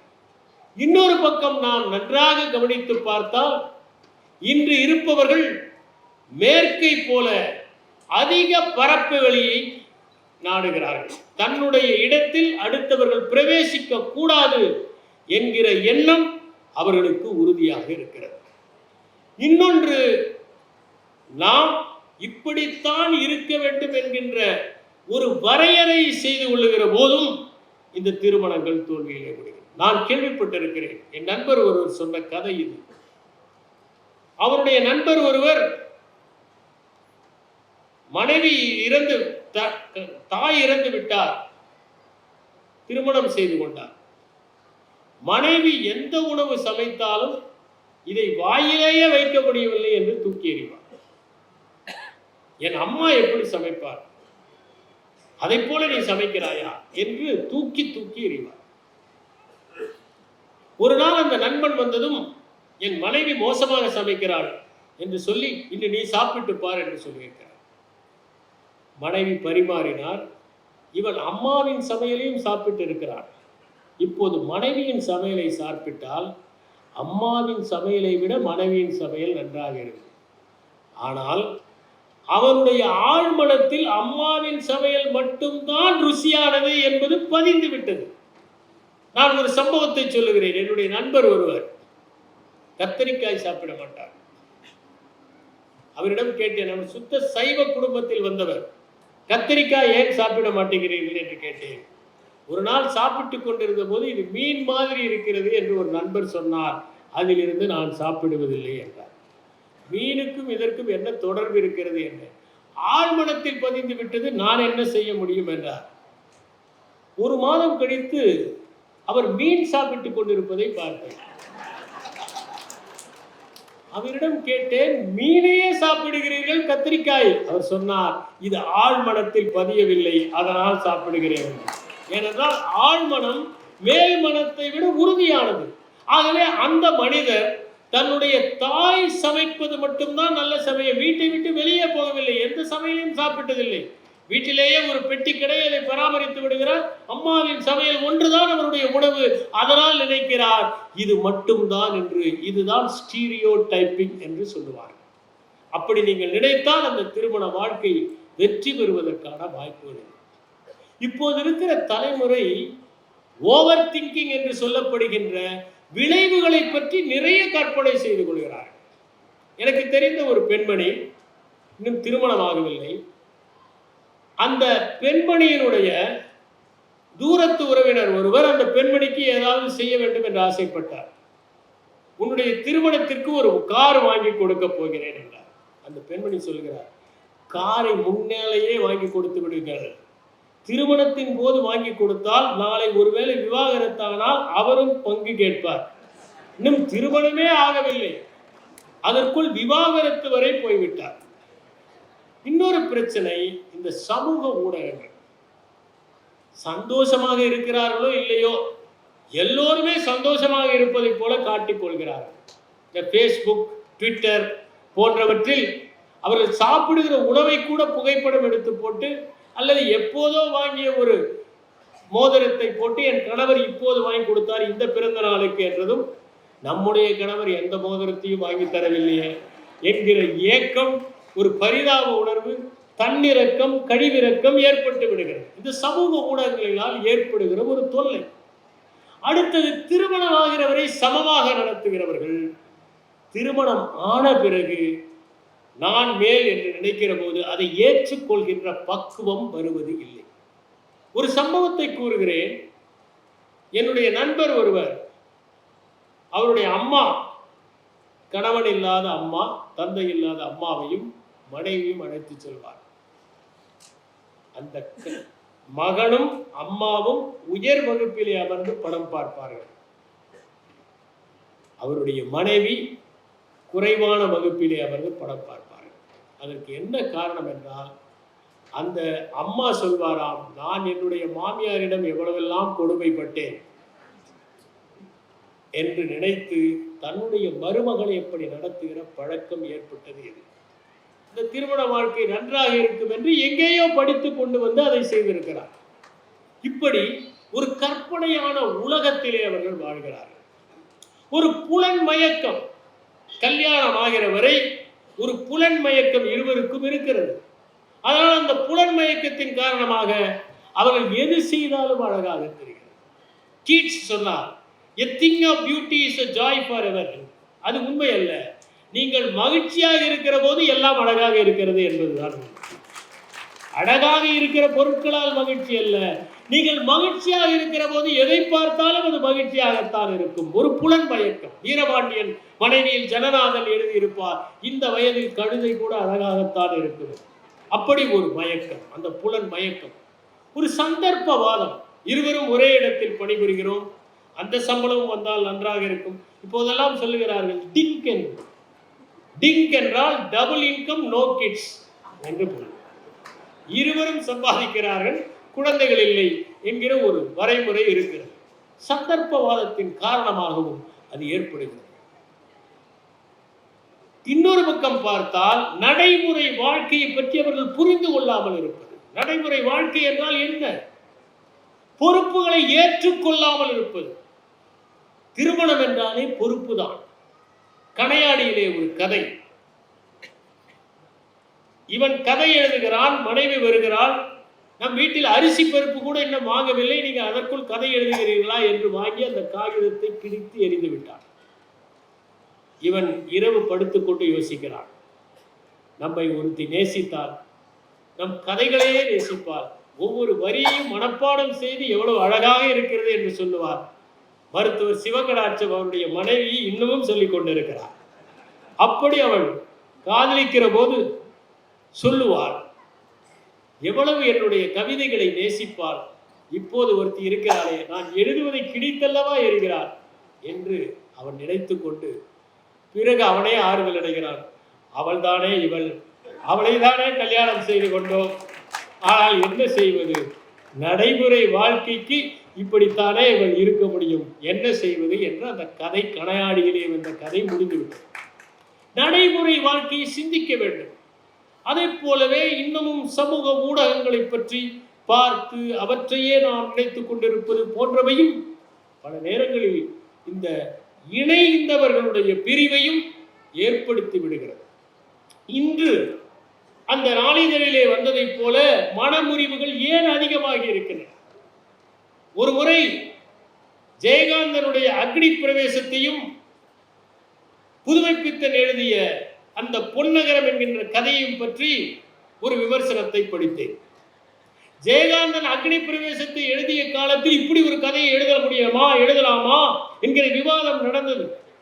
புதுமைப்பித்தன் கற்பு கற்பு என்று கதைக்கிறீர்களே ஐயா, இதுதான் ஐயா பொன்னகரம் என்று முடித்த அந்த 3 பக்க கதையில் அரை பக்கம்தான் கதை, மற்றவை எல்லாம் பொன்னகரத்தை பற்றிய வர்ணனை. அந்த கதையை பிடித்து இப்படி சாத்தியமா என்று நினைத்தார்கள்.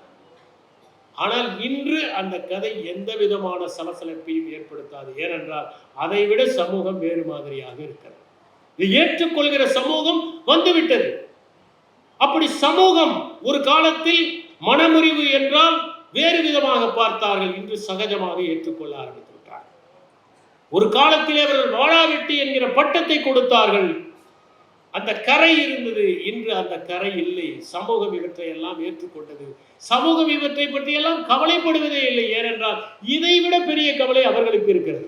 அடுத்தவர்களை பற்றி கவலைப்படுவதற்கு நேரமே இல்லை.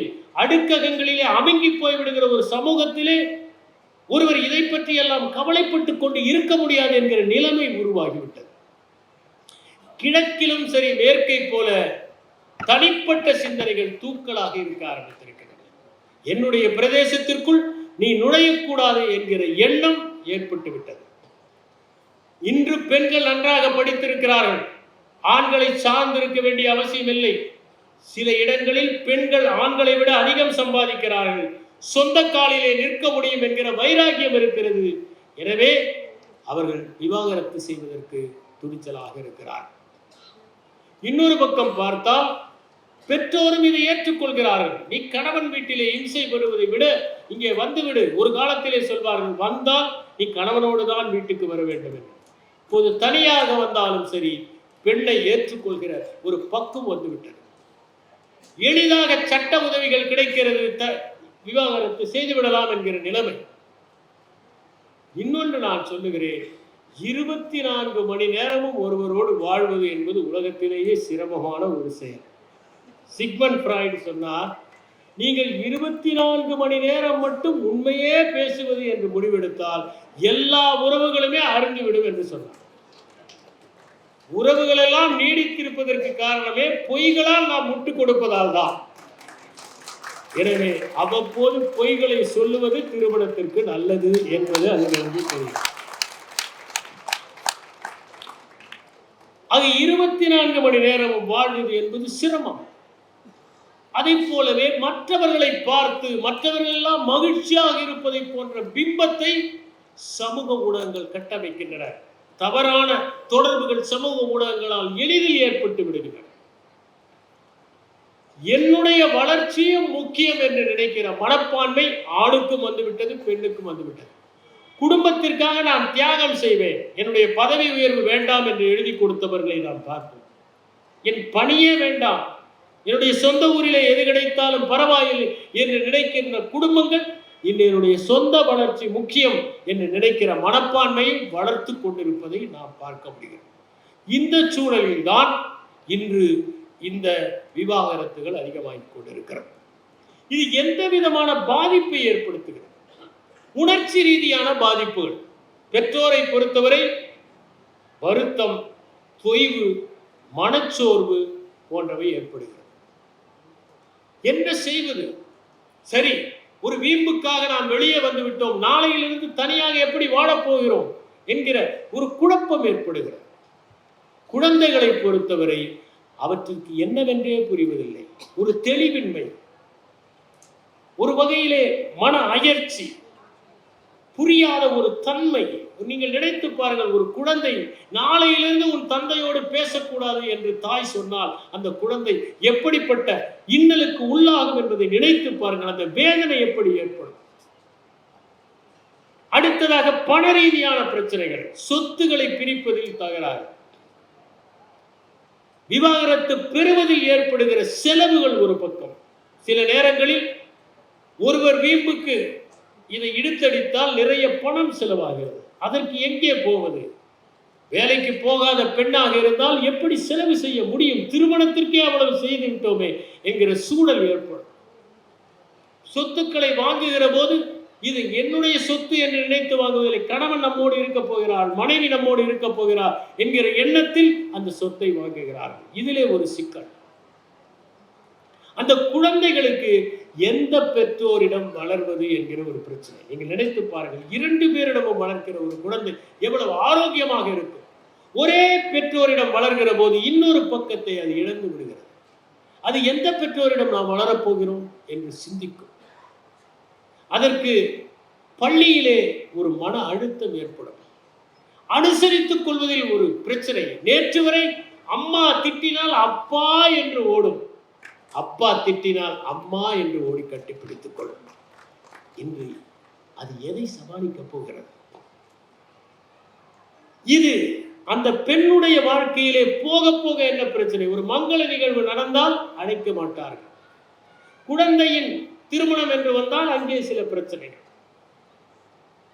பழைய கணவனின் பழைய நண்பர்களை சந்தித்தால் எப்படி பழகுவது, உறவில் புதிய சிக்கல்களை எப்படி எதிர்கொள்வது போன்ற பல பிரச்சனைகள் அந்த பெண்ணுக்கு ஏற்படுகிறது.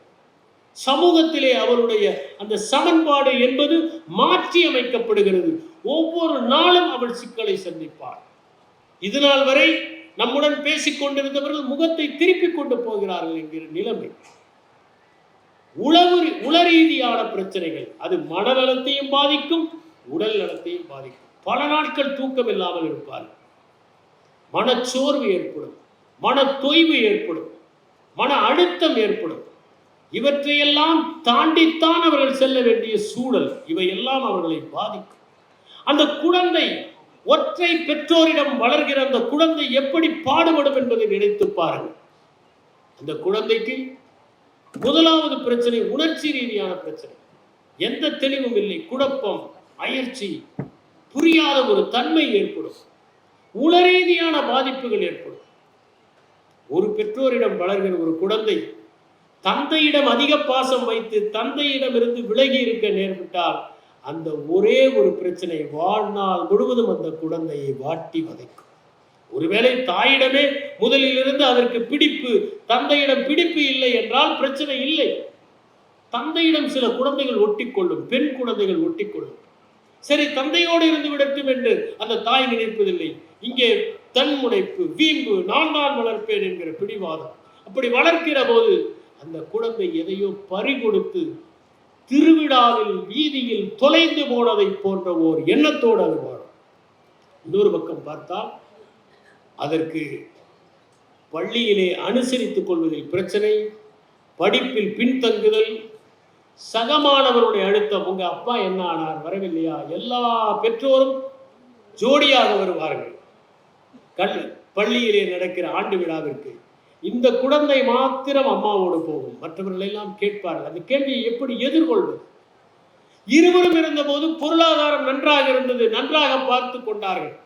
இப்போது பொருளாதாரத்தில் அடி, திறமைகளை கூர்தீட்டுவதில் பிரச்சனை, நேரத்தை அப்பாவிடமோ அம்மாவிடமோ கணிக்கும். இப்போது அம்மா மட்டும்தான். அம்மாவோ இந்த குழந்தையை சமாளிப்பதற்காக படிக்க செல்கிறாள், சமைக்கிறாள், எல்லா வேலையும் பார்த்துக் கொள்கிறாள். அதனால் தனிமையிலே வாட்டப்படுகிற ஒரு சூழ்நிலை. இவையெல்லாம் அந்த குழந்தைக்கு உண்டாகும். சுந்தர ஆவடைப்பன் அவர்கள் கூறியதை போல இல்வாழ்க்கையை பற்றி நம்முடைய இலக்கியங்கள் எல்லாம் உயர்வாக சொல்லி இருக்கின்றன. அதனால்தான் வையத்துள் வாழ்பவன் வானவரையும் தெய்வத்துள் வைக்கப்படும். இந்த இல்லற வாழ்க்கையை ஒழுங்காக வாழ்ந்தாலே அது துறவரத்திற்கு சமமானது. அறமெனப்படுவது இல்வாழ்க்கை என்று திருவள்ளுவர் கூறுகிறார். இல்லறம் அல்லது நல்லறமில்லை என்று அவையார் குறிப்பிடுகிறார். ஒருவன் ஒரு பெண்ணை நேசித்தால் அவளுக்கு ஒருபோதும் வயதாவதே இல்லை என்று ராபர்ட் கிரீன் இங்கர்சால் குறிப்பிடுகிறார். நீங்கள் இருவரும் ஒருவரை ஒருவர் திருமணம் செய்து கொண்டால் ஒருவருடைய கோப்பையை மற்றவர் நிரப்புங்கள், ஆனால் அந்த கோப்பையில் இருந்து நீங்கள் குடிக்காதீர்கள். நீங்கள் இருவரும் நெருங்குங்கள், ஆனால் அந்த நெருக்கத்திலும் இடைவெளி இருக்கட்டும். எப்படி என்றால், ஒரு இசைக்கருவியில் அந்த நரம்புகள் பிரிந்து இருந்து இசையை எழுப்புவதை போல, ஒரு கட்டடத்தில் தூண்கள் எல்லாம் தனித்தனியாக இருந்து அந்த கட்டடத்தை தாங்குவதை போல உங்கள் சேர்க்கையிலும் சற்று பிரிவு இருக்கட்டும் என்றார் கலீல் கிப்ரான் திருமணங்களை பற்றி பேசுகிற போது.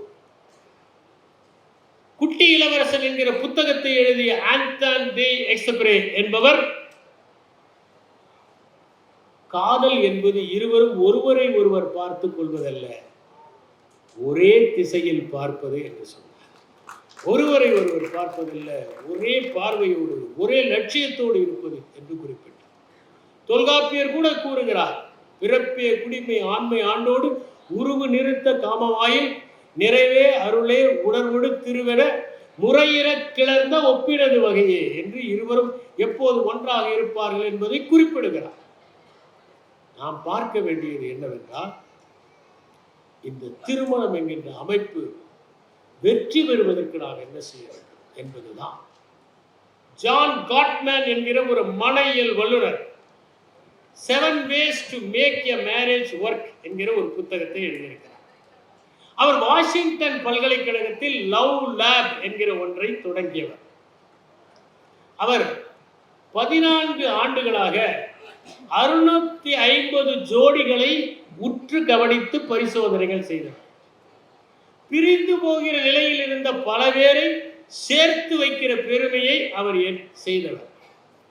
அவர் 2 பேர் 5 நிமிடம் பேசுவதை பார்த்தால் இவர்கள் சேர்ந்து வாழ்வார்களா பிரிந்து சென்று விடுவார்களா என்று சொல்லக்கூடிய அளவுக்கு நிபுணத்துவம் பெற்றவர். அவர் ஒன்றை சொல்லுகிறார், கணவனும் மனைவியும் கடைசி வரை பிரியாமல் இருக்க வேண்டும் என்றால் கணவன் மனைவி என்று இருக்கக்கூடாது, நண்பர்களாக வாழ வேண்டும் என்று கூறுகிறார். அதைத்தான் நம்முடைய தமிழ் இலக்கியம் கருங்கோல் குறிஞ்சிப்பூ கொண்டு பெருந்தேன் இழைக்கும் நாடனது நட்பே என்று கூறுகிறது. காதலே என்று சொல்லவில்லை, நட்பே என்று சொல்லுகிறது. நட்புதான் காதலுடைய உச்சம். எல்லா உறவுகளுக்கும் உச்சம் நட்புதான். அதனால்தான் நாம், என் தந்தை நண்பனை போல பழகுவார், என் கணவர் நண்பனை போல பழகுவார், என் அண்ணன் நண்பனை போல பழகுவார் என்று குறிப்பிடுகிறோம். கருங்கோல் குறிஞ்சிப்பூ கொண்டு பெருந்தேன் இணைக்கும் நாடனது நட்பே என்று அவர் குறிப்பிடுகிறார். நீங்கள் ஒருவருக்கொருவர் குறைகளை சொல்லலாம், விமர்சிக்காதீர்கள், குத்தலாக பேசாதீர்கள், ஒருவரை ஒருவர் தாழ்த்தி பேசாதீர்கள், நீங்கள் பெயர் சொல்லி அழைக்காதீர்கள். நமக்கு கோபம் வருகிற போதுதான் உள்ளே ஒளிந்து கொண்டிருப்பதெல்லாம் வரும். திருமணம் நடந்த நேரத்தில் நடந்த சம்பவங்கள் எல்லாம் 20 ஆண்டுகள் கழித்து சண்டையில் வரும். ஆழமான நினைவாற்றல் அப்போது மேம்படும். அவையெல்லாம் வெளியே வரும். அவர் சொல்லுகிறார், குறை சொல்லுங்கள், குற்றவாளி ஆக்காதீர்கள். கோபம் வருகிற போது என்ன செய்ய வேண்டும் என்று ஜார்ஜ் குல்ஜீஃப் குறிப்பிட்டார். நீங்கள் கோபம் வந்தால் 24 மணி நேரம் அந்த கோபத்தை ஒத்தி போடுங்கள். இன்று காலையில் 8 மணிக்கு கோபம் வந்தால் நாளை காலையில் 8 மணிக்கு திட்டுவேன் என்று ஒத்தி போடுங்கள். அதற்குள் அந்த கோபம் வடிந்துவிடும். நாம் கோபப்படுவதில் பொருளே இல்லை என்று புரியும். நாம் தான் தவறாக புரிந்து கொண்டிருக்கிறோம் என்பது கூட புரியும் என்பதுதான் ஜார்ஜ் குல்ஜீஃப் சொன்னது.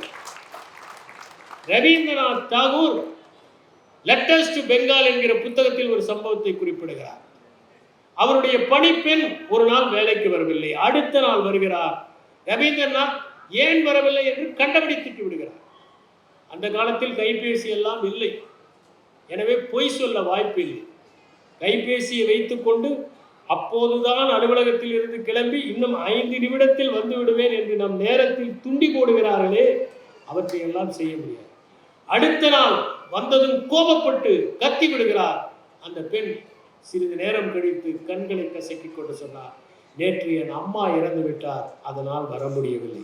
வருத்தப்படுகிறார் ரவீந்திரநாத் தாகூர். ஒருவேளை அவர் 24 மணி நேரம் அதை தள்ளி போட்டிருந்தால் இப்படி தேவையில்லாமல் கோபப்பட்டிருக்க வேண்டிய அவசியம் இல்லை. மகா கவிஞர் தான், ஆனால் தவறாக கோபப்பட்டு விட்டார். அதனால் காட்மன் சொல்லுகிறார், கோபத்தில் வார்த்தைகளை கொட்டி விடாதீர்கள். சொன்ன சொல்லையும் எரிந்த கல்லையும் இழந்த நேரத்தையும் திரும்ப பெறவே முடியாது. அதுதான் அவர் சொல்லுகிறார். அவர் சொல்லுகிறார், உங்கள் விரிசல்களை எல்லாம் சரி செய்ய முயற்சி செய்யுங்கள். நீங்கள் உங்கள் மனைவி பேசுகிற போது கவனிக்காததை போல நடந்து கொள்ளாதீர்கள். பல நேரங்களில் பார்க்கலாம், அவர் திட்டிக் கொண்டிருப்பார், இவர் கொஞ்சமும் கவலைப்படாமல் சாப்பிட்டுக் கொண்டிருப்பார், கவலையே பட மாட்டார். ஒரு உளவியல் அறிஞர் ஒரு ஆய்வு செய்து சொன்னார், ஆண்களைப் போல பெண்கள் 2 மடங்கு பேசுகிறார்கள். காரணம், ஆண்கள் சரியாக கவனிக்காததால் ஒவ்வொன்றையும் 2 முறை பேச வேண்டியிருக்கிறது. 2 முறை பேச வேண்டியிருக்கிறது. அவர் அந்த 7 வரைமுறைகள் என்ன சொல்கிறார் என்றால், என்ஹான்ஸ் யுவர் லவ் மேப். உங்களுடைய மனைவிக்கு என்று ஆசைகள் இருக்கின்றன, தேவைகள் இருக்கின்றன, கனவுகள் இருக்கின்றன, கற்பனைகள் இருக்கின்றன. என்றாவது நீங்கள் அமர்ந்து அதை கேட்டிருக்கிறீர்களா? உங்கள் கணவனுக்கு என்ற லட்சியம் இருக்க ஒரு நாள் இதில் நீங்கள் ஏதாவது மனம் விட்டு பேசி இருக்கிறீர்களா? ஒரு நாள் கூட செய்ததில்லை. அதை செய்யுங்கள், பிரியாமல் இருக்கும் என்று கூறுகிறார். உங்கள் துணையின் மீது ஒரு அபிமானத்தை வளர்த்துக் கொள்ளுங்கள். அதைத்தான் நண்பர் ஆவுடைப்பன் சொன்னார், எல்லாவற்றையும் பாராட்டுங்கள். ஒரு சின்ன செய்தியை கூட ஒரு காலத்தில் பாராட்ட மாட்டார்கள். ஏனென்றால் சாம்பார் நன்றாக இருக்கிறது என்றால் இன்னும் 2 இட்லி கூட சாப்பிட்டாலே மனைவிக்கு அது பாராட்டு. இன்று அப்படி சாப்பிட முடியாது, எல்லோருக்கும் உடலில் பிரச்சனை. எனவே நன்றாக இருக்கிறது என்று சொல்ல வேண்டும், ஒன்றை பாராட்ட வேண்டும். அப்படி பாராட்டினால்தான் அந்த இணைப்பு சேரும். சின்ன சின்ன விஷயங்களில் பாராட்டுங்கள். நானெல்லாம் பாராட்டுவது உண்டு. இப்படி பாராட்டினால்தான் குடும்பம் என்கிற அமைப்பு வலுவாக இருக்கும். அதற்காக வெந்நீர் வைத்து கொண்டு வந்து கொடுத்தால் வெந்நீர் சிறப்பாக இருக்கிறது என்று பாராட்டார்கள். உங்கள் பாராட்டில் சந்தேகம் வந்துவிடும். அவர்களை நோக்கி திரும்புங்கள், அவர்களில் இருந்து விலகாதீர்கள். சில நேரங்களில் அவர்களுக்கு உங்களுடைய கவனிப்பு தேவைப்படும், பாசம் தேவைப்படும், சமீபம் தேவைப்படும். அதை உணர்ந்து கொண்டு நடந்து கொள்ளுங்கள். அப்போது பார்த்து உங்களுடைய இலக்குகளை அடைவதற்காக ஓடாதீர்கள். அமர்ந்து உங்களுக்கு பாசத்தை கொடுங்கள். பாசம் ஒன்றுதான் கொடுக்க கொடுக்க 2 மடங்காக ஆகிற மனப்பான்மை. அவர் 4ஆவதாக அவர் சொல்வது, get influenced by your spouse. ஒருவன் தன்னுடைய நண்பரிடம் சொன்னான், நேற்று எங்கள் வீட்டில் வாக்குவாதம். என்ன? நான் நாடகத்திற்கு செல்ல வேண்டும் என்றேன், என் மனைவி சினிமாவுக்கு செல்ல வேண்டும் என்றார். ஒரே வாக்குவாதம், எதற்கு செல்வது? நண்பன் சொன்னான், கடைசியில் எந்த சினிமாவுக்கு சென்றாய் என்று. Get influence. ஆல்பர்ட் ஐன்ஸ்டீன் சொன்னார், என்னுடைய வீட்டில் சின்ன சின்ன பிரச்சனைகளை எல்லாம் என் மனைவி தீர்த்து வைப்பார், பெரிய பிரச்சனையை நான் தீர்த்து வைப்பேன். அது என்ன சின்ன சின்ன பிரச்சனை? எங்கே வீடு வாங்குவது, எந்த கார் வாங்குவது, எதில் முதலீடு செய்வது என்பதை எல்லாம் அவர் முடிவெடுப்பார். சரி, பெரிய பிரச்சனை, கடவுள் இருக்கிறாரா, மெய்ஞானம் சாத்தியமா போன்றவற்றை நான் தீர்மானிப்பேன். எனவே எங்களுக்குள் எந்த பிரச்சனையும் வந்ததே இல்லை என்று. ஐந்தாவதாக சொன்னது சால்வ் த சால்வபிள் ப்ராப்ளம். சின்ன விஷயம், அதை எதற்காக நாம் தொடர்ந்து அதை உடனடியாக பேசி தீர்க்க வேண்டியது தானே. அடுத்தது ஆறாவதாக அவர் சொல்வது, உங்களுடைய துணையினுடைய கருத்துகளுக்கு மதிப்பளியுங்கள். பல நேரங்களில் நாம் மதிப்பளிப்பதில்லை. நான் பார்த்திருக்கிறேன், கணவனும் மனைவியும் உணவகத்திற்கு செல்வார்கள், இவரே அவருக்கும் சேர்த்து ஆர்டர் செய்வார். இது சாதாரண ஒரு சம்பவம். அவர்களை கேட்டு அதற்கு பிறகு, ஏனென்றால் சில நேரத்தில் அவர்களே நீங்கள் சொல்லுங்கள் என்று சொல்லிவிடுவார்கள். அப்போது பொறுப்பு அதிகம். அதனால் சால்வ் த சால்வபிள் ப்ராப்ளம்ஸ், மதிப்பு கொடுங்கள். கடைசியாக ஜான் காட்மேன் சொல்கிற ஒன்று, இருவருமே வாழ்க்கைக்கான ஒரு பொருளை பகிர்ந்து கொள்ளுங்கள். என்றாவது நாம் அமர்ந்து நம்முடைய இரண்டு பேருடைய வாழ்க்கை முடிகிற போது இந்த உலகம் எப்படி நம்மை நினைவு கொள்ளப் போகிறது? நாம் இருவரும் வாழ்ந்தோம் என்பதற்கு என்ன அடையாளத்தை விட்டு செல்ல போகிறோம்? நம் குழந்தைகள் மட்டும்தானா? அதற்கு ஏதாவது ஒரு அடையாளத்தை விட்டு செல்வதற்கு நாம் செய்ய வேண்டாமா? அதை செய்வதற்கு இன்றிலிருந்து நாம் முயற்சி செய்வோம் என்று இருவரும் உங்கள் வாழ்க்கைக்கான பொருளை பகிர்ந்து கொள்ளுங்கள் என்று ஜான் காட்மேன் சொல்கிறார். இந்தியாவை சேர்ந்த ஜாப்பி வஸ்வானி என்பவர் 10 ways to make your marriage successful என்று எழுதியிருக்கிறார். அதில் முதலாவதாக அவர் சொல்வது, சண்டையை தொடராதீர்கள் என்கிறார். ஒரு சண்டை முடிந்த பிறகு அடுத்த சண்டைக்கு சிலர் தயாராவார்கள். அப்போதுதான் அவர் வந்தபோது ஒரு சண்டை முடிந்திருக்கும். உடனே இதையே இங்கே வைத்தீர்கள் என்று அடுத்த சண்டை ஆரம்பித்து விடும். அடுத்த சண்டைக்கு ஆயத்தம் ஆகாதீர்கள், சண்டையை தொடராதீர்கள். ஓஷோதான் ஒரு கதை சொல்வார். தினசரி முல்லா வந்ததும் அவருடைய மனைவி அவருடைய கோட்டை போய் சரி பார்ப்பார். அதில் ஏதாவது ஒட்டி கொண்டிருந்தால், அது ஏதாவது முடி இருந்தால் அவருடைய முடியை அதை எடுத்து இன்று எந்த பெண்ணோடு நீங்கள் என்று சண்டை போடுவார். முல்லா நஸ்ருதீன் ஒரு நாள் அலுவலகத்தில் இருந்து கிளம்பும் போது சட்டையில் எந்த விதமான ஒரு முடியும் இல்லாமல், அவருடைய தாடி முடிதான் அது இல்லாமல் பார்த்து கொண்டு வீட்டுக்கு வந்தார். வந்தவுடன் அவள் வந்து எல்லா பொத்தான்களையும் பார்த்துவிட்டு, இன்று ஏதோ வழுக்கை தலை பெண்மையோடு நீ பேசிக்கொள் என்று சண்டை போட்டிருக்கிறார். இதற்கு என்ன செய்வது? இரண்டாவதாக வஸ்வானி சொல்வது, உங்கள் மனைவி பேசுவதை கவனியுங்கள். பெண்கள் எப்போதுமே நன்றாக கவனிப்பார்கள். அவர்கள் உடல் மொழியை கூட நன்றாக கவனிப்பார்கள். நீங்கள் பொய் சொல்லுகிறீர்கள் என்று கண்டுபிடித்து விடுவார்கள். கண்களை பார்த்து உங்களுடைய புன்னகை போலியா அசலா என்பது அவர்களுக்கு தெரியும். உடல் மொழியை கணிப்பதில் பெண்கள் நிபுணர்கள். ஆகவே கவனியுங்கள். அடுத்ததாக அவர் சொல்வது, புகழுங்கள். தேவையான போது புகழுரையை செல்லுங்கள். அதில் எந்த தவறும் இல்லை என்று சொல்லுகிறார். புகழுங்கள். அடுத்தது நான்காவதாக அவர் சொல்வது, உங்கள் மனைவியினுடைய பொறுப்பை ஏற்றுக்கொள்ளுங்கள், பகிர்ந்து கொள்ளுங்கள்.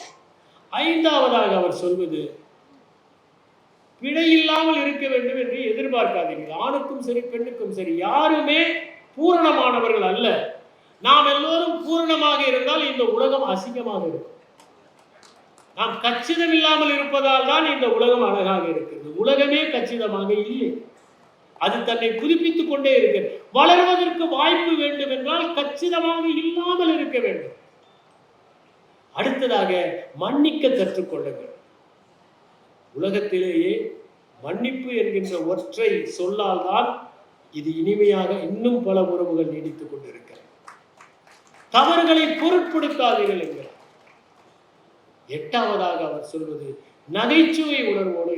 வீடு என்றால் ஒருவரை ஒருவர் கேலி செய்வது, நகைச்சுவையோடு பேசுவது, வீட்டிலே சிரிப்பு சத்தம் ததும்ப வேண்டும். ஒருவருடைய வீட்டிலே சிரிப்பு சத்தம் ததும்பினால் தான் அவர்கள் மகிழ்ச்சியாக இருக்கிறார்கள் என்று பொருள். நகைச்சுவை உணர்வோடு இருங்கள். அடுத்ததாக அவர் சொல்வது, நீங்கள் சமத்தன்மையோடு இருங்கள்.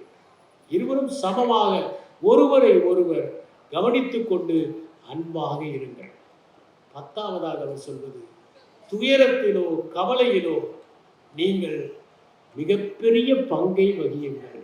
அந்த நேரத்தில் தான் நமக்கு துணை தேவைப்படுகிறது. மகிழ்ச்சியாக யார் வேண்டுமானாலும் இருக்கலாம், நண்பர்களோடு மகிழ்ச்சியாக இருக்கலாம். ஆனால் சாய்ந்து கொள்வதற்கு ஒரு தோள் துயரத்தின் போதுதான் தேவைப்படுகிறது. அதனால்தான் ஒரு நண்பன் கேட்டான், என்னுடைய உடலிலேயே உனக்கு பிடித்த உறுப்பு எது? அவருடைய நண்பன் சொன்னான், உன் கண்கள் மிகவும் அழகு, ஆனால் எனக்கு அதை பிடிக்கவில்லை. உன்னுடைய கண்ணம் செழுமையானது, அதை எனக்கு பிடிக்கவில்லை. இனிமையான சொற்களை சொல்லுகிற உன்னுடைய உதடுகள் அழகானவை, அவற்றையும் எனக்கு பிடிக்கவில்லை. உன் விரல்கள் ஓவிய விரல்கள், அது எனக்கு பிடிக்கவில்லை. திரண்ட தோள்கள், அதையும் எனக்கு பிடிக்கவில்லை. பிறகு எதுதான் உனக்கு பிடிக்கிறது? நான் சோகமாக இருக்கிற போதெல்லாம் உன்னுடைய தோள்பட்டையிலே சாய்ந்து கொள்ளுகிறேனே, அதுதான் எனக்கு அதிகம் பிடித்திருக்கிறது. அப்படி அதிகம் பிடித்துக் கொண்டிருக்கிறவராக கவலையின் போது, துயரத்தின் போது நீங்கள் இருக்க வேண்டும். திருமண வாழ்க்கை மகிழ்ச்சியாக இருக்க வேண்டும் என்பதற்கு இருவரும் சேர்ந்து முயற்சி செய்ய வேண்டும் என்பதைத்தான் ஜே.பி. வஸ்வானி சொல்லுகிறார்.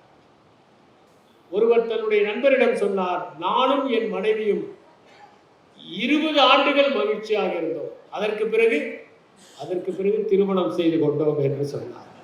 திருமணம் செய்து கொண்ட பிறகு மகிழ்ச்சி போய்விட்டது. ஒருவர் இருந்தார், இறந்து போனதும் அவருடைய மனைவி அவரை கொண்டு போய் கல்லறையிலே புதைத்து விட்டு லிவ் இன் பீஸ் என்று எழுதி வைத்து விட்டு வந்தார். அதற்கு பிறகுதான் அவர் சொத்து எதையும் தன் பேருக்கு எழுதி வைக்கவில்லை, அனாதை ஆசிரமத்திற்கு எழுதி வைத்து விட்டார் என்று தகவல் தெரிந்து போய் கல்லறையை அவசரமாக திருத்தினார். Live in peace till I come என்று திருத்தினார். நான் வரும் வரை அமைதியாக இருங்கள், நான் வந்த பிறகு அங்கேயும் உங்களை பார்த்து கொள்ளுகிறேன். நான் ஒரு பெண்ணை பார்த்து கேட்டேன், உங்களுடைய திருமண மோதிரத்தை தவறான விரலிலே போட்டிருக்கிறீர்களே, ஏன் என்று. நான் தவறான நபரை திருமணம் செய்து கொண்டேன், அதனால் தான் என்று குறிப்பிட்டார். கணவனும் மனைவியும் ஒரு திரையரங்கத்திற்கு சென்றார்கள். அங்கே அந்த மனைவிக்கு தன் கணவன் தன் மீது அன்பு செலுத்தவில்லை என்கிற ஆதங்கம். அங்கே திரையிலே கணவன் விழுந்து மனைவியை கவனிப்பதை பார்த்து அவள் கேட்டாள், அவன் எவ்வளவு அன்பு செலுத்துகிறான் பாருங்கள். அதற்கு அவன் சொன்னான், அது நடிப்பு, பணம் வாங்குகிறான், அதனால் அப்படி அன்பு செலுத்துகிறான்.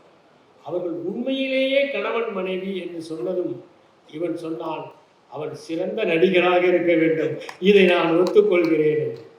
இப்படி நான் எப்போதுமே ஒன்றை எல்லோரிடமும் சொல்வது உண்டு, திருமணமாகிறவரிடம் சென்று 30 நாட்கள் அல்லது 30 ஆண்டுகள் என்பதுதான் நான் சொல்வது.